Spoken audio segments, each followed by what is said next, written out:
What's up, everybody? Welcome to the Pick Six podcast, and we're looking at week 6 now, right, of the NFL season. Brinson and myself here with RJ and Propstarz.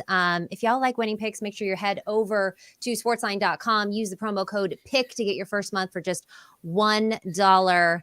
How are we doing today, guys? Doing good. Doing great.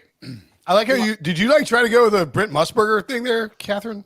Where you're like, we're looking live at week number 6 of the NFL season. Now there's point of reference that we decided, or I guess Harry and RJ decided, and I agree with them. He's asking why so formal. What's everyone's full name? What's Harry's full name? What's a Harry? What's Harry? What's the Harold? Harold. Obviously Harold. Whoa. Brain function today. Alexander, I assume. Alexander Julian Selelnick. Reginald. Nope. Robert. Keep guessing. We have all day. Nobody wants to hear about football picks. Just keep guessing my name. I'm trying to lively up the conversation with a little chit chat before the show. We did decide Harry is his full name. How do you like that? I'm a Robert as well. I actually enjoy it when people call me Robert sometimes, but it depends. Like if my mom calls me Robert, very, very bad.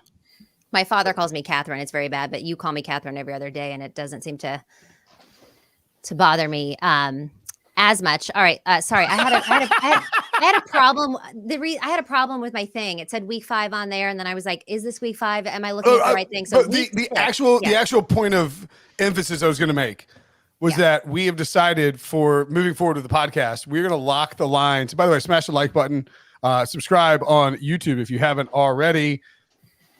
We're going to lock our lines that we're using for this podcast, a weekly podcast, at 1 p.m. The show's going to be at 2 p.m. Just the idea that Harry can build out the graphics in time and we can get our best bets in. And the reason we're bringing it up this week is that we have an issue with 2 lines in particular where, and we'll get to those games in a minute, but the lines move so much that maybe we wouldn't have him as a best bet anymore. But they probably would put his best bets. In fact, I know they would put his best bets on sportsline.com. So if you go to sportsline.com/join, use promo code PICK, P-I-C-K, to get your first month for $1. You can set up alerts. So if you want to know when I put my picks in, which go for it. If you want to know when Propstarz puts his picks in, and by the way, Alex, your bio pick on sportsline.com, not the same as your current. He has a mustache and very short hair. And here he has a giant beard and very long hair. But you can get alerts for when RJ puts his picks in, you can get alerts. And so we'll get to the games in a minute. But the point being is you should join Sportsline, sportsline.com/join. Use promo code PICK for first month for $1. Back to you, Catherine. Yes, thank you for that because I got confused up here on something really quick. But there's one good news that I can talk about here. I'm above 500. I am above 500. Harry, fire up the standings right now. Brinson is, 16, 11, and 1. Who would have thought? Not anybody. In fact, producer or my ex, I guess just my ex, Debo, ex-producer. Okay. I was like, we're talking. Yeah. Okay. No. We're getting personal. simply talking about my ex-producer Debo, the former Pick Six podcast producer Debo, said that the listeners want me to go 22% or lower on the season. Nobody wants me to be that bad. You want me to stay hot? Let's stay hot. 4-2-1, and screw this Falcons push. I've gotten hosed by multiple pushes this season, especially on Brinson versus Coach thing. RJ 4-3. I smell a streak coming for RJ. It smells good, like the ocean. We'll see. The overall record here is still bad, but overall record on Sportsline still strong. We're close to up 10 units on the current streak that's up there. Last 58 picks, I believe we're at 58%. So still doing solid there. And feel a big week coming one of these weeks. Hopefully it's this one. Well, that's why you got to sign up for sportsline.com and get your first month for just $1. Propstarz 10-13, 2-2 last week. Now, props, I will say it's a little bit harder for you this early on a Sunday. There's not a ton of props available for you to choose from. It is difficult, Katie, but you know what? I make the best of it. If closing line value is any indication, we're definitely in good shape. All you can do is make the best picks, not be result oriented, and hopefully things will go in my favor. It's been obviously a small sample size here. We're looking at 23 picks for me. So I have high expectations moving forward, and I expect to have a winning week in week 6. Are we in week All 6? right, Week 6. Yeah, I know it's hard to say at this point. All right, so let's keep this mojo going. And just so you guys know, we're giving out picks about 2 p.m. on Thursday. So lines and odds are subject to change. So make sure that you check with your books before you tail any of these picks, especially Brinson's, since he is on fire right now. All right, first up, let's look at the Baltimore Ravens laying 4 at Tennessee. This over under 41. RJ, you like Zay Flowers. Yeah, I think Zay Flowers is going to go over 56.5 receiving yards. So I have that as a best bet here. Baltimore's offense should have scored more against Pittsburgh. Had some bad drops, rare red zone struggles. Flowers had a couple of those drops. Offense is still 3rd in red zone rate, 8th on 3rd down. Solid in both pass and run. I think they're a complete mismatch for Tennessee. Offense that is featuring Henry less, making Hopkins really the only threat to worry about. Baltimore's defense, 2nd in yards per play, 1st in yards per rush, 1st in red zone rate. All these numbers I was quoting last week, they're very strong because they played a lot of bad offenses and a lot of bad quarterbacks, but that's not going to change this week. It's another week where we pull in one of the maybe 5, 6, 7 worst quarterbacks in the league. The Tennessee rush defense fell apart versus Indy, dealt with several injuries, including Tier Tart, and I don't think he's going to be back. Pass defense we know is still struggling. And Vrabel is tough as a dog, good history against Baltimore, but I think he's overmatched here. And this Flowers number, I mean, he's hit 48 yards, I believe, in every single game. He's had double-digit targets in 3 of his 5 games. He is the alpha receiver in this offense, and against a Titans defense that can't defend the pass at all, he should sky over this number. I like it. Are you thinking anything for props? I mean, I know you don't have a best bet here, Propstarz, but any leans? I like RJ's Flowers look quite a bit. You know, he mentioned Tennessee. There are significant pass funnels. Teams are opting to go pass heavy when they play them. If we're looking at the path of least resistance, they have a very stout run defense. As RJ mentioned, Jeffrey Simmons went down last week. He's supposed to play this week. I think he'll be a big boost for their run defense. But yeah, Zay Flowers has elite route participation. He is on the field basically every single Lamar drop back, advantageous matchup, getting highly targeted as well. So I think it's a really good spot to take advantage of Zay Flowers. I love that spot as well. And Lamar's playing really well too, right? I mean, I don't know if anybody else's commentary on Lamar, but he looked like he was playing really well. His numbers last week were not a reflection of him. Those passes were on target and they were just dropped. I think he's doing well and even growing in this offense as the weeks go on. I think that with Lamar, one of the things we thought we'd see was, remember Greg Roman took over in 2019. It was just like, kaboom! Lamar comes out of the gate scorching. They dropped like 59 points on it was either the Dolphins or I think it was the Dolphins, and then like scorched the Cardinals the next week, or maybe vice versa.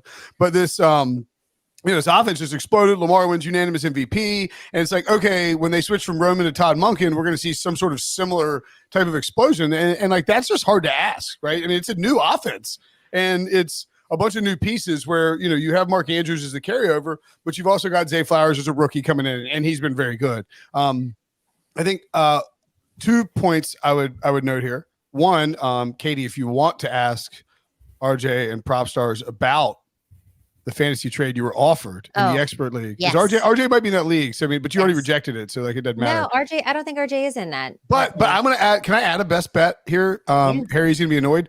I'm going to take the under first half of Baltimore, Tennessee. Something that Emery pointed out on Monday's show. We do the early odds look ahead, and obviously you'd like 21 here if you can find it, shop around, and I'll look and see what I can find. But there was a serious adjustment to that Tottenham turf. Like dudes were kind of slipping and sliding and couldn't really get their grip and didn't really feel comfortable. And you saw the points kind of come along in the second half. These are 2 teams that aren't going to score in the first place. The total is 41. So I'm gonna add the first half under here. Harry, don't feel like you have to adjust the graphic. I'll slap it in later. And I'll add something really quick too. This game is in London, obviously, and the Ravens left super early. They left like right after their last week game. So they're going to be there acclimated all week. So if you're going to play the first half line, play Baltimore because they're less likely to be sluggish out the gate.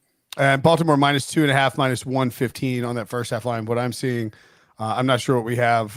If you have anything available, Harry, no, if not, no big deal.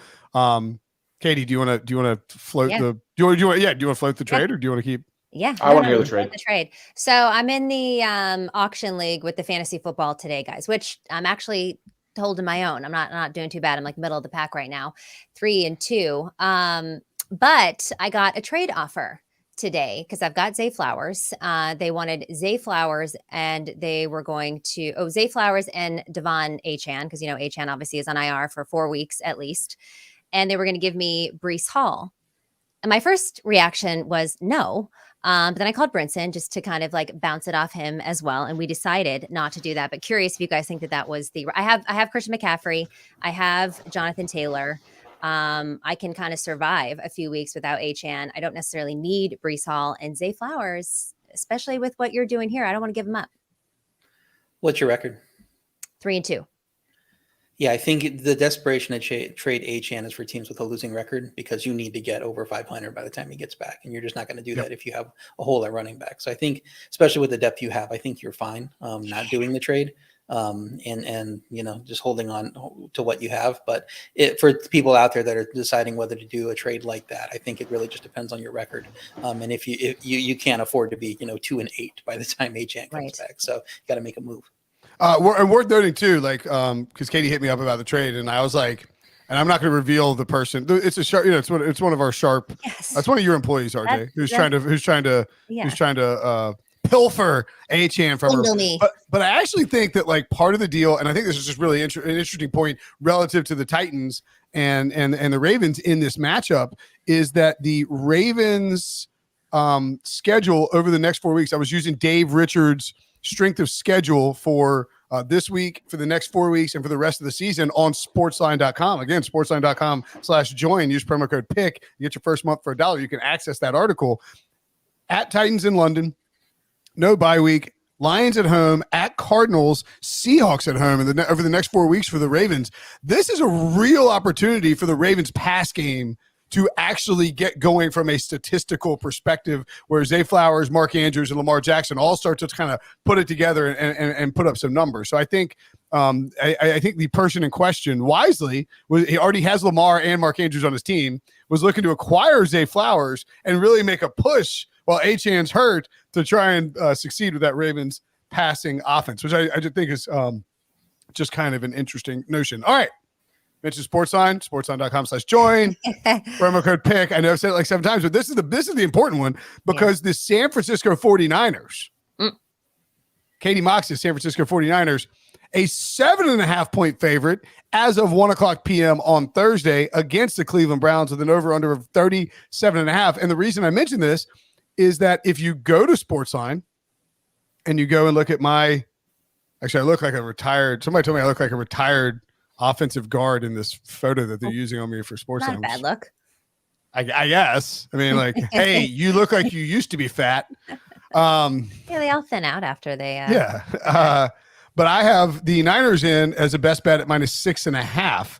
And I think if you click on the page where you can see what the Sportsline model makes it a slight lean towards San Francisco at -7.5, a C grade pick. You get an over-under pick in terms of the model as well. And then you get a bunch of expert picks in there. Larry Hartstein, our boy, the maestro, has San Francisco -4.5 in here. And if how did he get that? Because he put it in. He put it on Monday at noon. And so if you watch 4 at Monday at noon, I thought it was already at 6. Wow. It was up to 6, I think, by the time we did our early odds show on Monday. But like, this is the whole point about the Sportsline thing. Yeah. If you sign up, it's $1, y'all. Mm-hmm. Promo code PICK at sportsline.com/join. You would have gotten an alert that Larry is putting in this 4.5 pick, knowing it's unclear if Deshaun Watson will be healthy enough to face the surging Niners after sitting out the Week 4 loss to Baltimore. I would point out, too, Deshaun Watson did not practice on Wednesday. He did not practice on Thursday. We got that news right before we came on air. And the most important thing here, Kevin Stefanski said last week, he's like, well, we thought Deshaun could play, but ultimately it was his decision not to. So the dude with a fully guaranteed contract is like, nah, I ain't playing with a bum shoulder. Why would I? And he ain't doing it again this week, which means PJ Walker, meanwhile, RJ. the guy that had his face burned off is I know, on. Yeah. Well, actually, Katie, you're the Niners fan. What do you think about this game and this line at 7.5? Well, y'all know me. I don't like to. I think because I'm too superstitious or whatever. I don't like to play the spread, even though, depending on where you got that Rams game, the Niners have been, perfect against the spread, or just one push and or loss there, again, depending where you got the line against the Rams. I like the team totals. I've been playing the team totals. I'm doing it again this week. It's at 22.5. It's hit 5 weeks in a row. The Niners have scored at least 30 points in every single game. They got a top 3 offense, top 3 defense. Yes, the Browns have a very strong defense, number 2 scoring defense in the NFL at just 15 points per game. But Dallas was supposed to be a big test for the 49ers, and we all know what happened last week. The Niners were able to completely neutralize Micah Parsons, so I look for them to do that again. And like you said, Deshaun Watson, do not practice. They allowed the Ravens to drop 28 on them. So for the Niners to get over 22.5, we saw it last week. You can neutralize Christian McCaffrey, but then you open up George Kittle to have 3 touchdowns. Juszczyk is going to get a touchdown. So there's just so many different moving parts with this 49ers offense. I'm just, per the first 5 weeks, no one's been able to stop them, and I think they keep it rolling. Yeah, I'm a little worried about the windy conditions. There could be enough wind to matter here. We saw the total collapse, not just because of the Watson injury, but I think and also due to the weather, because we've seen some of these other games, including the Thursday night game, which I know we don't cover because this comes out as a pod on Friday, but that's come down too. And so if weather's a factor there, I think it really benefits Cleveland, where they don't have to rely on the quarterback, whether it's Watson, whether it's PJ Walker, and they can really grind it out with their run game, which should be pretty good. Even though they've dealt with injuries on the offensive line, we'll see how many of them practice and play in the game. But I think that really helps out Cleveland to make this a lower scoring game, one that they can cover. At the 7.5, I would only look to Cleveland. I'm not going to play San Francisco at that number. So we'll wait to see injury reports, especially on the offensive line. Not really that concerned about quarterback, considering what the conditions will be. And I might be on Cleveland. Ooh. Yeah, I mean, but 6.5, you would take San Francisco, right? No, I was waiting for 10 inflate. We talked about it. We also do Larry and I do the early edge NFL preview every Tuesday. At 4 p.m. Do you? Going to promote that show, with and he with Coach, and he was on San Francisco on that show too, at whatever the number was. And I said, yeah, I'm still not playing that. I'm going to wait till it goes up and up and up, and then if I play it, I'm going to play the home Browns. Who's this Coach person? I've never heard of him. Never heard of him. Who? The guy I think that's cleaning the floor with you, from my understanding. There's a bunch of BS, dude. It's all these primetime games that we have to pick. Somehow I'm like, your best bets are on Sunday, not people. You're lucky. I look like an egg on TV, and I look great on this podcast somehow. Prop, anything for you in Cleveland, San Francisco? No props out for this game yet. Really hard to have a lot of confidence in Cleveland's offense. If PJ Walker's playing quarterback, Jerome Ford is questionable. That'd be an obvious downgrade for their running game if he's unable to suit up. But no props yet. All right, let's move on to the Commanders at the Falcons. Desmond Ridder looked pretty good last week in front of that home crowd in the Dome. Falcons laying 2.5. This total 42.5. Brinson, you're just riding on the Falcons train. Yeah, and I'd be curious to know. So on FanDuel, I'm gonna. RJ, is a minus 136 money line acceptable for the Falcons instead of minus 2.5, minus 110 for a best bet? It's kind of high, but I think some of our props are kind of in that range, depending on when we get them. So, I mean, the logic here is pretty obvious. I had the Falcons last week, and on Sportsline, I put the Falcons in at minus 125, I think, on the money line when they got to minus 1, and it closed Falcons minus 2.5. Again, sportsline.com/join. Use promo code PICK. I don't know how many times I can say it. You'll get the lines earlier. Like 136 is a little steep, but my main issue is that you saw what happened with that Falcons and Texans game, where Atlanta is going to be hard pressed just to blow somebody out. And I think this is a pretty, like, Washington's letting people throw it around a bit, and they're sort of dragging people up into like a bigger tempo. Like, this is kind of a sneaky DFS game where you could see like Desmond Ridder and Sam Howell.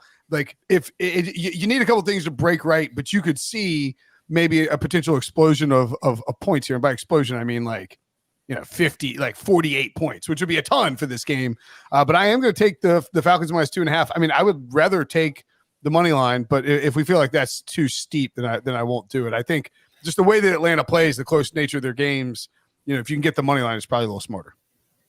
Yeah, I think it's probably too steep to play. What we do with Atlanta teams that can't blow teams out when they're favorites of less than 3, what are we supposed to do? We're supposed to tease the other team up because we know that Atlanta isn't going to blow out a ton of teams. So I have a teaser this week. I have Washington plus 8.5 as the first leg of the teaser. They're solid 8th in yards per rush. They don't do much else offensively. But we saw that they actually did put up good numbers in their game against Chicago. It was against a beat up Chicago secondary in that game. And it wasn't really efficient. He just put up a ton of yards on like 51 passes, but it's a mini bye for them. They played Thursday. They were embarrassed. That's the time you come and you see, them get focused and outplay the metrics. And because this Atlanta team just is not capable of blowing out anybody, their one big win was against Carolina. And that game was, I believe, tied in the fourth quarter and they got 2 late touchdowns or they extended it in some way at the end of the game. So I think even though Atlanta's offense off a very good passing day looks solid, their defense looks solid. This is a good enough team that they're not going to blow them out. So Washington plus 8.5 first leg of the teaser. Yeah, Atlanta's defense first in EPA per rush. Pretty interesting statistic. I wouldn't expect that out of this Falcons defense. Obviously, a soft schedule so far as far as opposing running backs are concerned. But you can only do well against your opponents. Continue to be frustrating usage for Bijan Robinson. Tyler Algier out-carried him last week, 17-14. Looks like it's going to be a neutral game script here. I expect a similar split in this game. The Commanders' offense has been very frustrating. Logan Thomas has the largest target share of any pass catcher on the Commanders. So that's frustrating if you're backing Terry McLaurin or obviously invested in Jahan Dotson. So, yeah, both quarterbacks really spreading it around. A backup tight end is the leading receiver for the Falcons on an offense with Kyle Pitts and Drake London. Adding Van Jefferson, just making the waters even murkier there. So, just a lot of distributed targets all over the place. Hard to even back Bijan right now at his numbers, in my opinion. So probably staying away from this matchup. I mean, the receiver there's Matt Collins, so I don't know that Van Jefferson is really muddying the waters up for anyone else.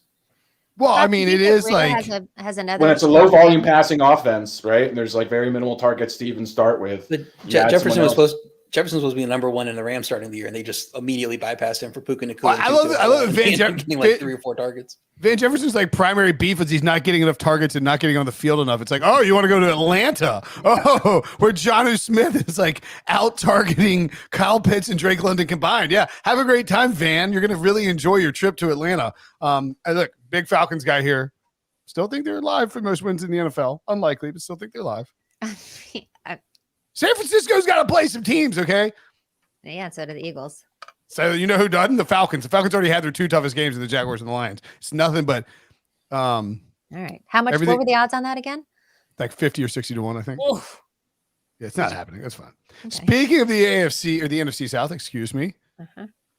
Team that is on the opposite. Team that is unlikely to have the most wins in the NFL. The Carolina Panthers are headed down to South Florida to take on the Miami Dolphins. Carolina fresh off a drubbing, an absolute drubbing. I mean, the Lions, I said I'd take it like I laid 10 with the Lions last week and just didn't even flinch and did not care one bit because the Panthers are hot trash.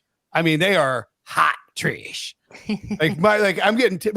My parents won't stop texting me about how bad the Panthers are. Like, that's how bad the Panthers are. Everybody keeps asking, like, should Frank Reich be fired? Like, everyone, take a breath, everybody. Ain't going to slow down this week, though. Imagine Dolphins he loses his job again to Jeff Saturday. It would be incredible. Or what if they hired somebody named, like, Sunday or Monday? First coach to ever. I don't know who you would hire that's Sunday, but you get the point. Yeah. Dolphins minus 13.5. Total of 48.5. What's the implied score? I mean, it's hard to picture the Panthers keeping this close, RJ. Yeah, you said it was an easy smash spot for you on Detroit last week. I don't know why this isn't an easy smash spot on Miami. Typically, my power ratings are going to skew in these big lines to the underdog, just saying that there's not as big of a gap as the market is showing here. But I have this one at 14.5, so I think there's still some value on the Miami side. I think the Devon Achane injury, it sucks. You know, they're not going to be less explosive running the ball, but doesn't matter. This defense in Carolina was dominated by a shorthand Detroit offense. Didn't have Amon-Ra St. Brown, and they were just getting schooled up and down the field by David Montgomery, Sam Laporta, and the rest of the cast of characters of the Lions receiving core. So I think the Miami receiving core is just going to blow them out of the water. 2 garbage time touchdowns inflated another bad Carolina offensive performance. They had 10 points leading into that, and that's really reflective of how the offense is playing right now. The Miami defense, really strong game against the Giants offense. Giants point total of 16 scoring. That was boosted by a pick 6. 2 short field goal drives that were under 20 yards. It's not like the Giants offense got anything going. And this could be a similar situation here. So look ahead was only minus 10.5. I wouldn't typically fade. I would typically fade a big look ahead move off the line like this of 3 points, but I think it should be higher. I'm not looking to fade the inflation. So I have Miami minus 13.5 as a best bet. And I have a best bet on Panthers wide receiver rookie Jonathan Mingo over 28.5 receiving yards. It's been a rough start for Jonathan Mingo, but there are signs to be encouraged by. Coming off of 7 targets last week, had a season high 5 catches for 48 yards. He's had 3 healthy games this year. He's had at least 6 targets in all 3 of those games. But what's been really encouraging is he has a first read on 18% of his targets. That indicates that the Panthers are very committed to getting him the football. That leads all wide receivers or pass catchers on the Panthers. So I've been impressed by this rookie. I know, again, it's been a rough start for this offense, but they're getting him the ball. When we're talking about 30 yards, obviously only needs a couple of receptions to go over this number. Furthermore, he's playing in a game that's going to probably feature a ton of passing from Carolina, who are obviously going to be in comeback mode against this Dolphins team, who are obviously double-digit favorites here. So I think we're going to see Bryce Young air it out. Obviously, garbage time counts, just like any other statistics. So I think Jonathan Mingo is going to easily eclipse 30 yards in this game. Maybe the Panthers should stop trying to make Ole Miss happen, right? Like, it didn't work with Matt Corral. It didn't work with Jonathan Mingo. Maybe, look, I love Lane Kiffin, but I think we can all agree that Ole Miss, just like the Panthers, trash. So stop taking these players, Carolina. Fair enough. Trash. I like the way you Trash. say it. Minnesota Vikings laying 2.5 at the Chicago Bears. NFC North showdown here. Chicago Bears, how about those Bears coming off their first win? Justin Fields actually looked like a pretty good quarterback throwing the ball down the field.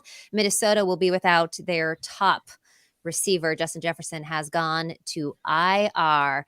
And RJ, you like Chicago here? Yeah, FanDuel, one of the rare places that was willing to move this up to 3. I guess they probably got some action on Minnesota at 2.5, and they've made it 3. So I like Chicago plus 3, the one place in the market. I see that you can get Chicago. I'm making it a best bet at FanDuel at plus 3. Jefferson injury is huge. Minnesota offense does have the weapons to overcome it. Should be able, in theory, to beat the Chicago defense, 31st in yards per play. But that defense is getting healthier. They had 3 guys in the secondary show up in practice on Wednesday. We'll see if Kyler Gordon is activated from IR, and even if not, the other 2 guys there should help, especially if they can get Jalen Johnson back, a very strong cornerback. The offense, Chicago hitting its stride up to 11th in yards per play, 12th in yards per pass. And even though the running back room is decimated for Chicago, they can still have run success with Justin Fields and Dante Foreman.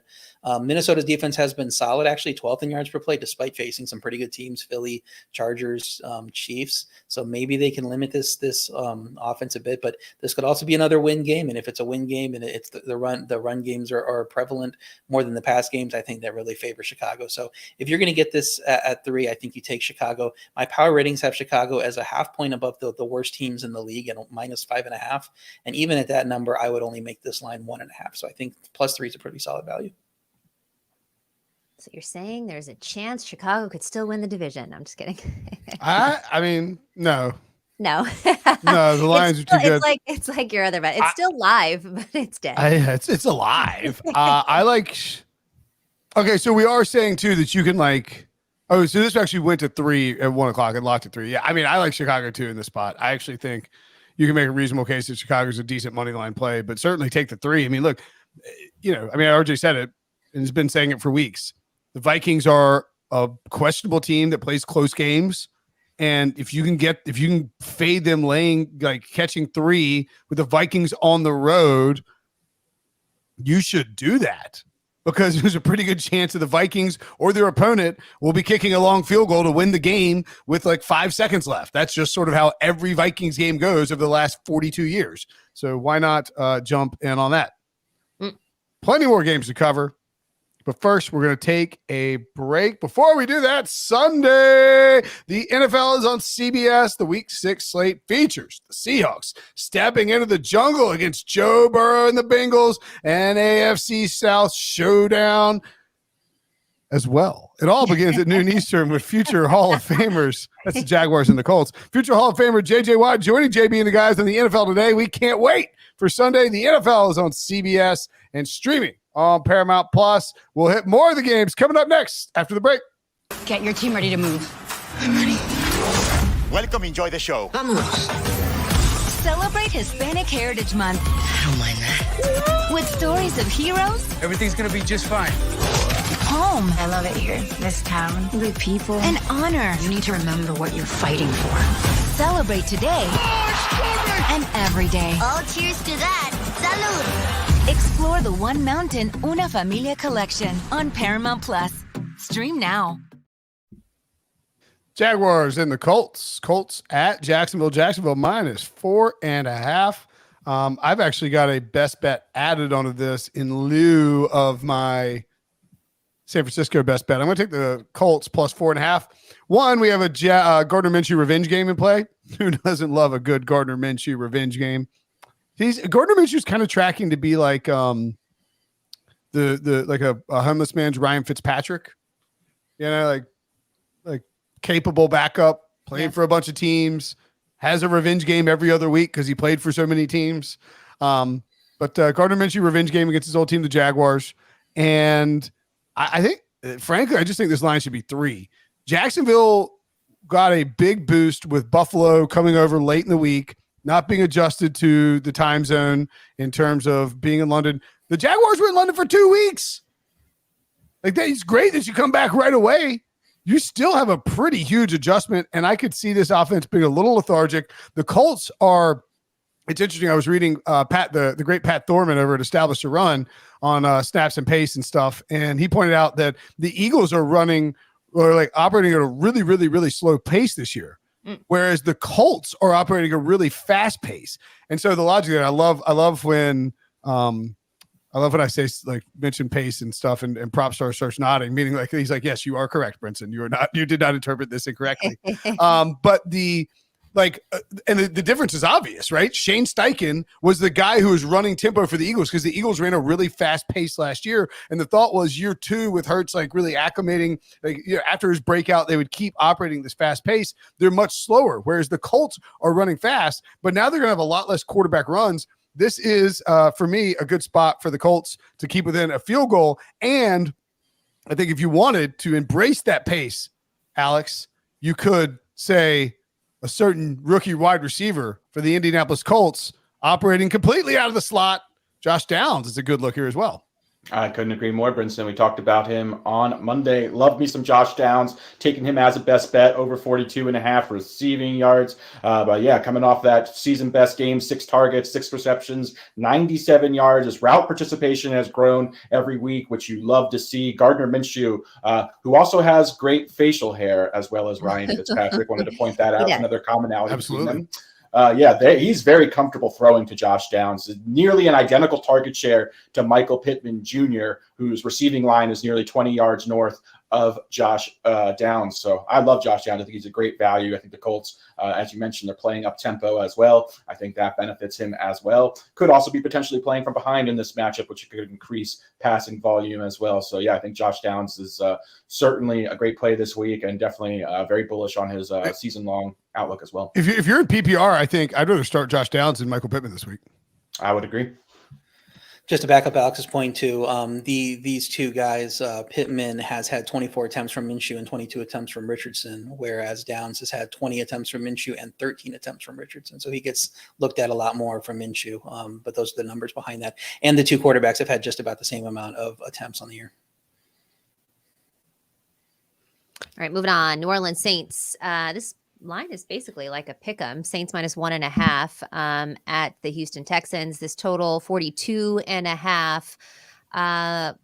CJ Stroud has been amazing, still has not thrown a pick, although the Atlanta Falcons were able to hold him to just 1 touchdown. That was pretty late in the game last week. But Brinson, you're still leaning on the Texans as a dog here. Yeah, it's weird. I was like doing my write up for CBSSports.com on like the Falcons, and was like, haha, like the Falcons have been so much better than everybody thought they would be, except for me. I'm a genius. Ha ha. And I was like, wait a minute, they're 1-4, 1-3-1 against the spread. Crap. Which, they're like, just fun. What's that? They're fun. Yeah, well, they're just better than people think, but they're like somehow not like covering at a high clip. And Houston is kind of interesting too, because they're a surprise team, but they're 3-2 against the spread, which is good, but like they're not like, I think it's one of those spots. It's sort of like the Lions last year, where you need to pick and choose your spots, right? You don't want to bet on this team that when they're like, you don't want to bet on the Texans at like -5. But you get what I'm saying. At any rate, the Texans are a dog at home. I'm not sure that they should be an underdog here. I know the Saints defense has been good. I don't think it's that great. I think the Texans probably have the better quarterback right now with Derek Carr hurt. The Saints have the better offensive weapons, and Alvin Kamara has been good, but D'Amico Ryans has got this defense playing really well. A lot of veterans. It's not as youthful as people think or as inexperienced as people think. I love the Texans +1.5 here, and I think if I were starting a money line parlay, and you want to I like to put dogs in my money line parlay, like an all dog money line parlay, I would start with the Texans and the Bears, and maybe sneak another team in there. Maybe I'll throw that as a best bet. Yeah, I have the Texans as a best bet too at +1.5. You talk about the defense for New Orleans, 4th in yards per play, faced a lot of limited pass offenses throughout the year. Houston is 6th in yards per pass, so this is probably oddly enough, their toughest matchup is rookie CJ Stroud and the Houston Texans pass offense. New Orleans coming off that domination of New England. Offense had just 4.3 yards per play in the win, and their season yards per play number is equivalent to Carolina's offense. And I don't think anybody considered the Carolina offense going anywhere. They just do not move the ball in chunks, which is weird because they have Chris Olave at receiver. They do not do well in the red zone, even though they actually had a good red zone game against New England. But before that, they had been awful. Houston's offense, 5.4 yards per play in Atlanta, despite the injuries that they've been dealing with. Stroud still hasn't thrown an interception. Defense for Houston certainly beatable if that New Orleans offense can get in rhythm and avoid third downs, but they're just not going downfield. So I agree. I think Houston might be the better team right now, even though my power ratings don't reflect that. It's a little conservative when you move teams up and down. So I haven't gotten to the point where I have them equal, but I do think Houston definitely has the best coaching staff in this matchup, and I would expect them at home to win this game. So I like Houston +1.5. That's the best bet for me. I can't remember if it was RJU or Propstarz that was very high on Chris Olave coming into this year. Yeah. How disappointed are you with Disappointed. I think a lot of it has to do with quarterback play more than anything else. I'm glad you brought up Chris Olave, though, Katie, because he did get injured in warmups last week, had a toe injury, ended up gutting it out playing, scored a touchdown, but only had 12 yards. I only think he had 2 or 3 targets as well. He's logged a limited practice so far this week. If he can get in a full practice, his receiving line is 55.5 yards, which is a steep discount compared to where it's been all season. I do think this game could have a little bit of extra passing volume. I would certainly take him if he's able to log a full practice or a full participation of practice at that number. So I'm going to be paying close attention to his practice. Seahawks at the Bengals. Man, massive game. Massive game. It moved for the Cincinnati Bengals. I don't know what it was at 1 o'clock. 3. Oh, okay. We'll give you 3. It's fine. Not to spoil what you're taking. The Bengals are 2-3. Joe Burrow looked completely healthy against the Cardinals. He called it a must-win game. He played like it was a must-win game. I'm curious how they are treating this. Are they treating this as a must-win game? Because I think they have to be, given the fact that they have San Francisco and Buffalo on the other side of their Week 7 bye.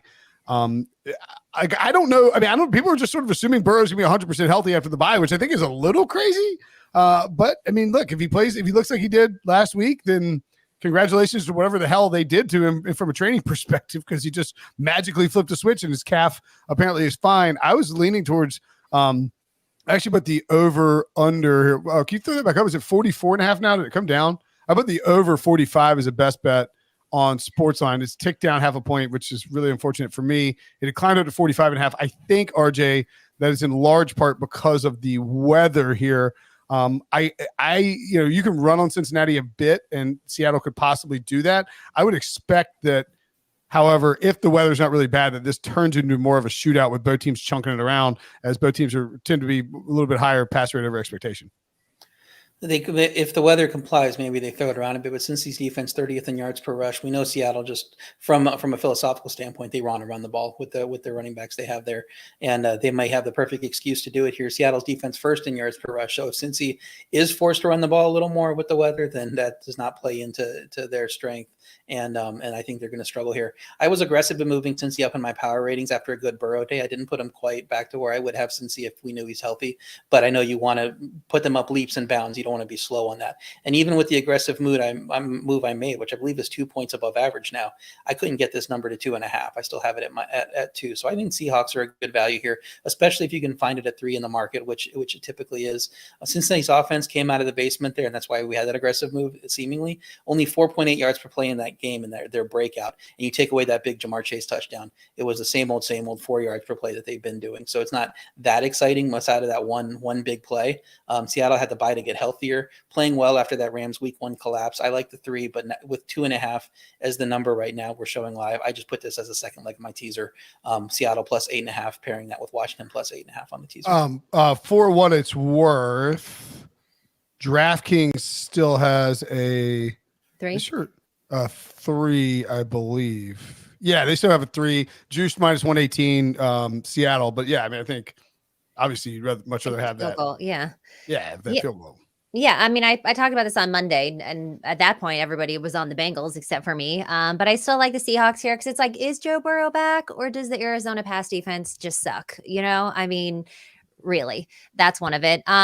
And then you look at Seattle's secondary, considerably better than Arizona's. They got Woolen, they got Witherspoon, who's been amazing at corner. Jamal Adams should be back at safety. Hawks 3-1 against the spread, 2-0 on the road. They've won 3 straight in a row, coming off a bye week, so they're going to be healthy. And like you said, bad weather here, so that's going to play into Seattle's game here with Kenneth Walker III at like him for a touchdown. I found it at plus 114. I believe that was on DraftKings. I kind of like him over his yards too. He's averaging 70.8 yards per game this year, 283 total yards on the season. And he has 5 rushing touchdowns, scoring at least 1 in each game. And like you said, RJ, since he ranks bottom of the NFL against the run, above only the Denver Broncos, who are 31st, they surrender 188 rush yards per game. Derrick Henry was able to run all over them, 122 yards, plus a 29-yard touchdown. So if Seattle's going to win this game, obviously Kenneth Walker is going to have to get a touchdown. So give me Seattle plus 3. I kind of think it could be an upset here, but I will go ahead and grab the 3 points there and Kenneth Walker for a touchdown. I like it. Is the Kenneth Walker a best bet? Yes. Okay, cool. It's on there. I dig it. It's on there. No, it's fine. It's fine. Yeah. It is on there. Yeah. Say so. All right. I have an interesting take for this next game, which I feel like people are involving Jimmy Garoppolo. All right. The Patriots at the Raiders. Raiders laying a field goal here. 41.5 is that total. Let's see if it's changed. Okay. Yeah, the line has changed. Now it's Raiders minus 2.5. Obviously, New England coming off of 2 absolute horrible beatdowns, blowouts. They're looking for a bounce back here against, one of their former coaches and former quarterbacks with Jimmy Garoppolo. This is crazy because I'm going to say Jimmy Garoppolo not to get an interception. This is Jimmy Garoppolo's first clean game of the season. He has been god awful at turning the ball over. I personally profited from this. Okay. This last week, I profited off of taking Jimmy Garoppolo to throw an interception, 7 interceptions through 5 weeks. But did that feel good? Did you sleep well? I slept just fine. Because Jimmy knows. A true degenerate. Side internally. But I think this is a week where he doesn't, because the Patriots have been pretty bad. Obviously, as we know, they've been down really, really bad. And they've only hurried 1 quarterback to an interception this year, and that was Tua. That's an extremely pass-heavy offense. Zach Wilson even had a clean game versus the Patriots. I do think that the Patriots can't get anything done on offense, and so the Raiders' defense is starting to take shape here. And I just think that the Raiders are going to be running the ball a lot more and limit Jimmy Garoppolo from making those turnovers and those mistakes. I think they'll get out to a lead and then they'll run the ball because, again, New England can't do anything on offense. New England also middle of the pack versus the run. So I actually think at even money that this is the first game of the season that Jimmy Garoppolo does not throw a pick. Spicy. Yeah, the New England offense has been completely inept, and the rookie place kicker that they drafted to replace their longtime kicker has been pretty bad too. Maybe an easier defensive matchup helps in theory, but we saw they couldn't do anything against New Orleans. So I think Raiders are a much easier matchup, but 10 of 14 New England drives gain less than 10 yards against New Orleans. I don't really know how you fix that. It seems like it's bad all the way down there. The defense was still solid despite the score. I think they can keep New England in games versus bad teams, and Raiders kind of look like a bad team. They struggled to 4.4 yards per play in a win over a bad Green Bay team. This could be a similar game, where low scoring and who wins in the end. New England fooled me last week. I took them to bounce back. That did not happen. I just can't do it here. But if you can get the 3, I think that's definitely the play. I think this line is a little bit inflated. Look at it was 1.5, and it's inflated because of 2 bad New England performances in a row. But they're not the worst team in the league. They just probably can't be with that defense. So I think that's the way you lean. Man. Oh yeah. Sorry. It's like, I want to take the Patriots again. Your heart? Well, no, my head, my heart's like, F you, Belichick. Like, how do you get blown out 69-3 in 2 back-to-back games? Like, the Patriots look awful. It is a situation where if they lose this game, the season is over, because they have the Bills and the Dolphins next. And those 2 teams have had the living, like, you saw what happened when Buffalo got a chance to steal the division back from the Patriots. They did it with authority. They did it with aggressiveness. They did it with a disdain for New England. And I think you're going to see the similar thing from the Dolphins too, if they get that opportunity. Like, these teams have been beaten down by the Patriots for 2 decades. And now they get Belichick at his lowest point and they can run up the score on him. Like, they are going to try and do it if they can. And I just don't know that, like, if you lose to the Raiders on the road, I don't know what you have left. I'm going to back the Patriots in my picks league. Fool me once, shame on you. Fool me once, shame on me. Whatever it is. Fool me 3 times, I'm done. You and George W. Bush have a hard time with that. Potato. Yeah. Fool me once, can't fool me again. Yeah. I just don't want anything to do with this game. It's probably on CBS. I'm sure it's gross, but I think they're going to run the ball. CBS. I'm sure it's fantastic. Just like this break. Oh, sorry. You take us to the break. Yeah, well, we're going to go to break right now. Whether it's me or Brinson taking it, we are going to get there. When we come up, more NFL. We're going to talk about the late games. In fact, the game of the week, which, when the schedule came out, you wouldn't necessarily think this would be one of the best matchups, but the Lions at the Bucks when we get back.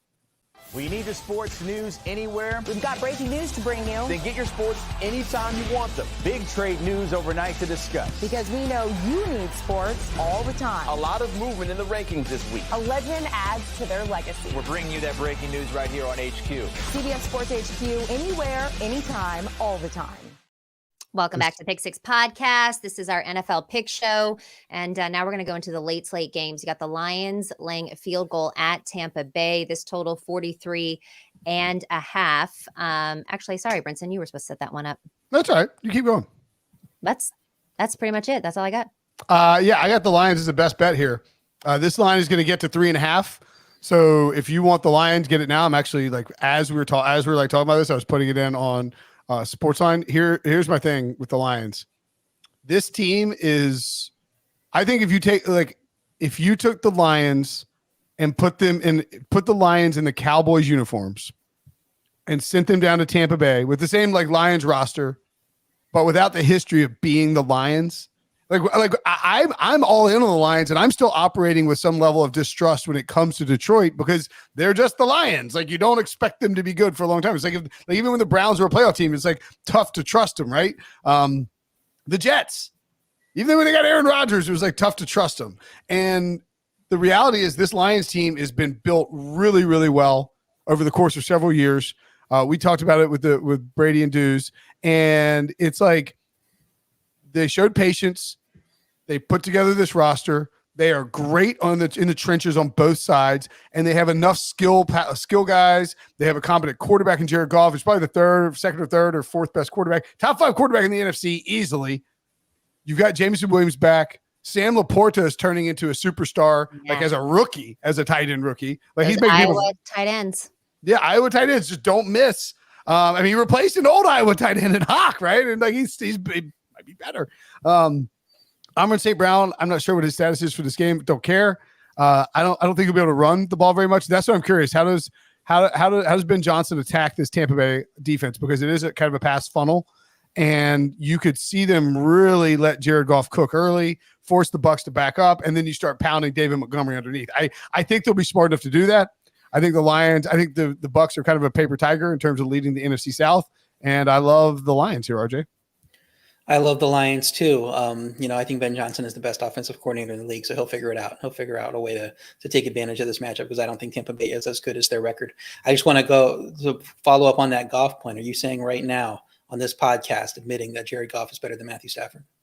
I keep doing that and saying, yeah, he's top. Say it. Stafford's one. Say it. Stafford's 1, Hurts is 2, Goff is 3, Kirk Cousins is 4, and then Purdy's 5. Unbelievable. That was a complete troll job of Katie. I think I would have Hurts 1. I guess Purdy's probably 2 right now. Come on. I mean, Goff is probably 3 and Stafford's 4.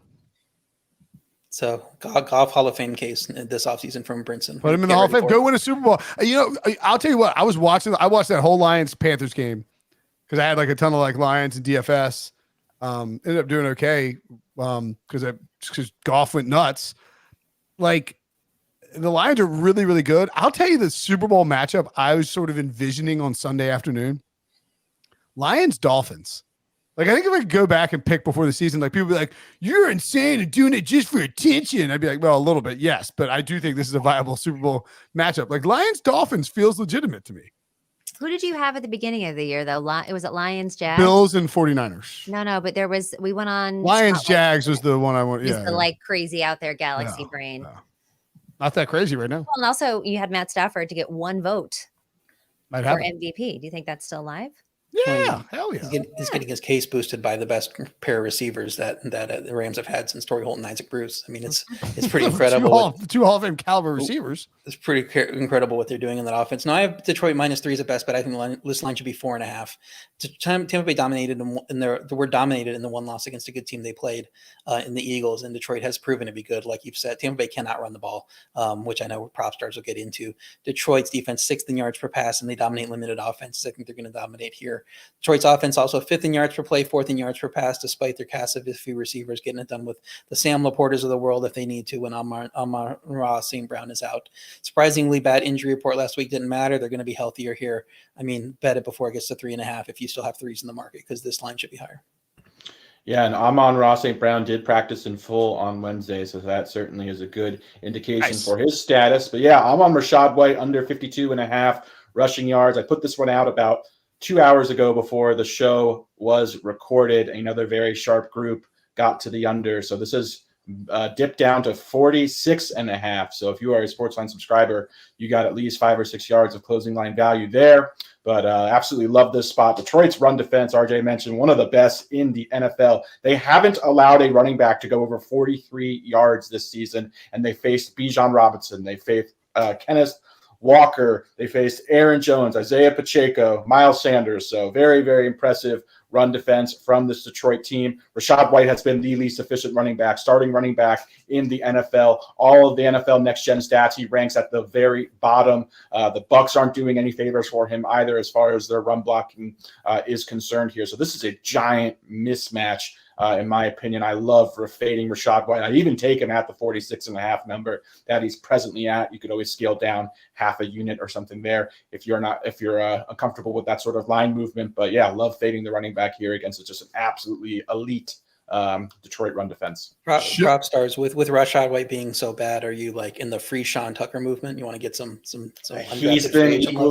He's been equally as inefficient too. I just think this ground game is broken. This is carried over from last year. Last year, I like to bring up, they averaged 75 rushing yards per game as a team. The next worst team averaged 95. Like Oof. They are historically bad rushing offense, and that's not getting solved anytime soon, regardless of who's in the backfield, in my opinion. We mentioned the second greatest quarterback in the history of professional football, Matthew Stafford. Can you guess who number 1 is? In the history? Mac Jones? The single greatest quarterback in the history of professional football. The only guy ahead of Matthew Stafford. Tom Brady? Phillip Rivers. Duh. Come on, Katie. Okay. I forgot this is the Brinson model. This is the Brinson model. Surprised Jacoby Brissett isn't number 2, actually. He's number 3. Thank you very much. Actually, Mike Glennon, number 3. Russell Wilson, number 755. The Los Angeles Rams and my guy, Matthew Stafford, laying 7 at home against the Arizona Cardinals with a robust total of 48.5. Arizona getting real banged up here. I think Marquise Brown dealing with an illness this week. James Conner on the PUP list. It feels like the Rams are getting healthier and the Cardinals are not. And that the little frisky run that Arizona's been on, which we don't even know like when Kyler Murray's coming back, if he's going to come back, like what they're going to do with him. It feels like this might be the start of something where Arizona came out, like played great in the preseason, hustled their butts off, played great early on in the year. And now, Katie. Beat the Cowboys. Yeah, beat the Cowboys, fraudulent Cowboys. And now, Katie, may be in a position where they are going to run into the trending upward Los Angeles Rams. Yeah, I mean, look, we love a frisky team, but I think the clock has struck 12 on the Cinderellas here. And it seemed to me that when James Conner went down, the offense was really exposed. Dobbs then threw for 2 picks, the lowest amount of yards since week 1. Like you said, Marquise Brown has a little bit of an illness now. When you look at the Conner impact, I mean, it can't be understated. He ran for 364 yards, 2 touchdowns while averaging 5.4 yards per carry. DeMarcado, who is his backup, only had 45 yards on 10 carries last week. And the Rams are really looking to bounce back after the Eagles held them scoreless in the second half last week. And this is really the perfect week for them to do that. The Arizona pass defense had Joe Burrow looking like Joe Burrow again last week. And if Connor didn't get injured, that game might have gone a little bit differently. And yeah, you got Puka and you got Kupp, who we all wondered what they would look like together. Well, it turns out they're great. They both had at least 70 yards. I believe that Kupp had over 100 yards. Both scored a touchdown. Stafford 3-1 against Arizona since 2021. I believe that McVay is like 11-1 against Arizona. And Stafford's thrown for 7 touchdown passes, only 1 interception. I like him over his yards. So, I mean, who would have thought that I'd be such a Stafford stan? It feels a little bit weird coming out of my mouth, but Stafford over 279.5 pass yards. We do know that he likes to throw the ball. The Rams are the 5th in pass yards, 2nd in pass attempts. He's averaging about 10 yards over this mark this season, about 290 plus per game. He's actually gone over 300 yards 3 times out of 5 games this season. And again, the Cards pass defense, not very good, allowed Joe Burrow 287 passing yards. I think that Puka and Kupp go off this weekend. The Rams cover -7, and Stafford goes over the 279.5. Yeah, Arizona was frisky for a few weeks, reverting expectations. Now their defense is 25th in yards per pass and 30th on third down, so I don't know how they stop this Rams pass offense. The rush offense been keeping them in games, but Connor's hurt, as you mentioned. Rams defense mediocre versus the run, but they did play San Francisco and Philadelphia, and that's going to affect your numbers there. Actually did a pretty good job shutting down Seattle and Cincinnati. So I think the Rams offense came out in a big lead, and I don't trust Arizona to keep up. I do want to pump the brakes a little bit on DeMarcado as far as a viable running back option. I know a lot of people have spent a lot of fab free agent dollars or bucks on him in fantasy leagues, but last week the Cardinals had 2 running backs dressed. It was James Conner and him. So when Conner went down, he had handled all the usage. That won't be the case moving forward. They're going to deploy a committee. Keontae Ingram should be in the mix. They obviously signed another back as well. So I don't think it's necessarily going to be a big rest of season or even in this one game output from DeMarcado. Yeah, I'm with you there big time on this Arizona. It's like, I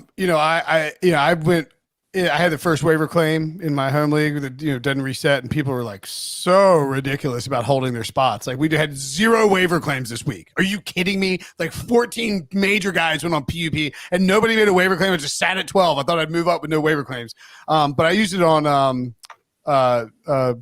Jerome Ford and been very disappointing. It's like, but if you don't want to. Like you don't want to spend, if you already did, too late, but don't spend big on this Arizona running back and don't expect a ton from these Arizona running backs. It's over for them. They were fun for a few weeks. It's over. Yeah, exactly. Another big favorite, this one on the road, the Philadelphia Eagles laying 7 at the New York Jets, a total of 41.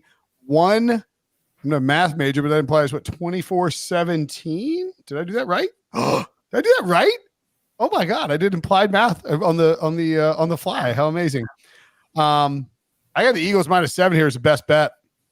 Eagles are just a better team. And like the Jets went to Denver and won their Super Bowl and beat up on the Broncos, stole one against the Broncos. They had like a bunch of like funky points. They had a long 72-yard run, touchdown run from Breece Hall. It wasn't like they went in and dominated on offense, even against a really bad defense. And the Eagles defense, Propstarz, I think I actually read that maybe I was reading, because you got them at -6 on sportsline.com. Sportsline.com/join. Again, you would have the Eagles -6 if you followed Alex on Sportsline. Use promo code PICK to get your first month for $1. I'll still take him at 7. Obviously, prefer 6. I think I might have put him on the site at 6.5. But the larger point being is like I watch the Rams every week because I love Matthew Stafford. The Eagles locked them the bleep down on last Sunday in the second half. An absolute demolishing of a good Rams offense. The Jets don't have a good offense, and they're gonna they are a completely homeless like man's version of this Rams offense with a bad offensive line, a quarterback who's aggressive but like with no experience, some good receivers, going to force the ball into tight coverage. Eagles are going to make him pay for it, and you're not going to be able to run with Breece Hall against this Eagles front, especially if they get Fletcher Cox back. So I love the Eagles here. And RJ, you also are fading this Jets passing game. Yeah, I had the Eagles at -6. I'm not going to play them at -7. I think I still lean that way. I think the line should be 9. The Jets had 31 points, but the offense was over 5 in the red zone versus a horrendous Denver defense. And that horrendous Denver defense didn't even give up 200 yards to Zach Wilson, who I thought was going to get over his number of 203, I think, and a half, and it did not. So I'm taking him to go under 198.5 pass yards this week in a much tougher matchup. Philadelphia's defense 4th in yards per rush, 1st in rush yards per game. I think they're going to slow down this Jets run game, and Zach Wilson's going to have to step up, but I'm not sure he can against a very good defense. I think it's going to be a rout. So yeah, I'm taking Wilson to go under his pass yards total, even though I think the attempts might actually be there for him to get over the total, just because I just don't think that they have juice in the pass game at all. Yeah, love that play. I'm going to take Dallas Goedert over 36.5 receiving yards. We ran this last week. He cashed it on the first drive against the Rams. Very impressive, obviously, there. But, yeah, I'm just very encouraged by Dallas Goedert. Has 100% route participation on the season. He has played almost every single offensive snap for the Eagles. So he is running a route on every single Jalen Hurts drop back. It seems to me that he's at least, at worst, the third offense in a passing game that's starting to click, in my opinion, and Goddard's obviously getting some targets. So led the team last week in target share. That was certainly encouraging. The Jets are a massive tight end funnel as well. I think it has something to do with having 2 very good outside boundary corners that kind of limit production on the outside. As a result, teams tend to attack the Jets over the middle of the field. Saw this last year where the Jets gave up, I believe, top 5 yards to opposing tight ends. That trend has continued this year as well. So with Goddard's route participation being elite, running a route on every single Hurts drop back, getting him around 35 yards, to me, I just play that blindfold. So love this play. All right, guys, that's going to do it for our show today, but we're going to recap our picks for you. Harry, fire up the graphic. Hopefully you got in Wilson's last minute or Brinson's last minute. No, I don't think it's in there. Brinson, go through your bets. So I added Titans first. Don't worry about adding that one, Terry. That's on me. Titans first half under with the Ravens there. Atlanta, the Falcons -2.5. The Colts +4.5 in lieu of the Niners -7.5, which was a late swap. If you can find the Niners at like 6.5 or 7. Don't mind them. RJ does. Houston +1.5. Detroit -3. Philadelphia -7. And I'll point out 2 more things before I toss it back to you, Katie, for your recap. One, I can't wait for the Raiders and Patriots game. If I said I wasn't excited for it, I misspoke. I'm thrilled for it. It's a Nance, Romo, Wolfson game. It's our only 4:00 game. It is in Allegiant Stadium, where the home of the Super Bowl on CBS Sports. Yes. So that actually makes a lot of sense from a marketing branding standpoint. Well, and also I will say that at Allegiant Stadium, their halftime shows that they've been doing have been pretty elite. It's kind of fun when they I think because Super Bowl is going to be there. They have all kinds of people. Anyways, Mox. Well, I was going to say one more thing. Sportsline.com/join. You know what else you get from me? my baseball picks, RJ. How you like me now? 1-0 lifetime on baseball over-unders. ML took the Braves Phillies over yesterday at 9. I think we got there in like the 4th inning. Easy breezy. Katie, what do you got recapping from your first of all, I didn't realize that you were also a baseball it's a little wild hair. I thought I'd throw it in there. Yeah, well, want to know. All right, San Francisco team total over 22.5, 5 weeks in a row, guys. Just keep hammering this. I'm taking Seattle +3 versus the Bengals and a Kenneth Walker touchdown. That's a +114. And Jimmy Garoppolo to throw his very first clean game of the season on the CBS Sports broadcast. Tune in. Jimmy Garoppolo, no interceptions. Then taking the Rams -7 and Matt Stafford over 279.5 pass yards. RJ, where are you taking us? By the way, I want to point out really quickly. Sorry, one more thing. I'll be done. I'll shut up in a second. But like, look at this graphic.